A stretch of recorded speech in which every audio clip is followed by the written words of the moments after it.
Steam is massive, but most new games never get seen. In 2025, the majority of releases don't even break 10 reviews. So which genres actually work? And which ones almost guarantee a flop?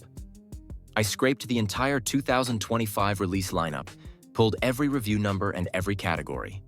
Here's what's really happening. In 2025, the Steam market remains brutally competitive. Out of more than 15,000 launches, over 57% received fewer than 25 reviews, making them effectively invisible. Only about 5.6% became true hits with 500 or more reviews, showing how steep the climb is for new titles. Interestingly, paid games flop more often than free-to-play, with 70.7% of paid releases under 25 reviews, compared to 60% for free titles. Still, both segments have almost identical chances of becoming a hit, around 5 to 6%. Price matters. Games in the $30 to $60 range have the lowest flop rate at about 34%, while ultra-cheap games under $1 flop at nearly 87%. It suggests that pricing too low signals low value rather than attracting more players. Steam releases remain intense throughout the year. March, July, and especially October saw the highest release spikes, with nearly 1,800 games in October alone. Launching in quieter months might help visibility, but competition never disappears. Release timing is heavily clustered toward the end of the week. Thursday and Friday together account for over 40% of all launches, while weekends are far quieter. Launching away from peak days might reduce noise and fight discovery pressure. Some genres consistently struggle.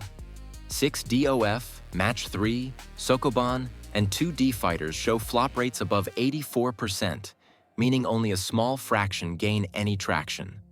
These categories may be oversaturated or undervalued by Steam players. On the other end, adult-themed and niche simulation genres perform far better, with hentai, NSFW, and narrative mature content having flop rates between 14% and 24%.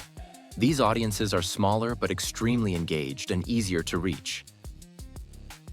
Some genres succeed even at very low prices, especially dating sims, automation, life sims, and free co-op multiplayer. Strong community demand makes them viable despite limited price margins. If you plan to launch a higher-priced game, be extremely careful with magic, casual, and arcade genres. Nearly half of games in these segments flop. Premium pricing demands deeper content and stronger retention, otherwise players just won't buy in. For paid games, the safest bets are in the $15 to $30 range, especially economy, building, base building, sandbox, and management subgenres. These combinations show flop rates as low as 10 to 13%, indicating strong market demand. The highest risk combinations are overwhelmingly in the $1 to $5 budget indie tier, especially Match 3, board game, platformer, and shooter variations, where flop rates exceed 90%. Cheap does not mean safer. Often it's the opposite. Thanks for watching. If you enjoyed this breakdown, hit subscribe and follow for the next deep dive.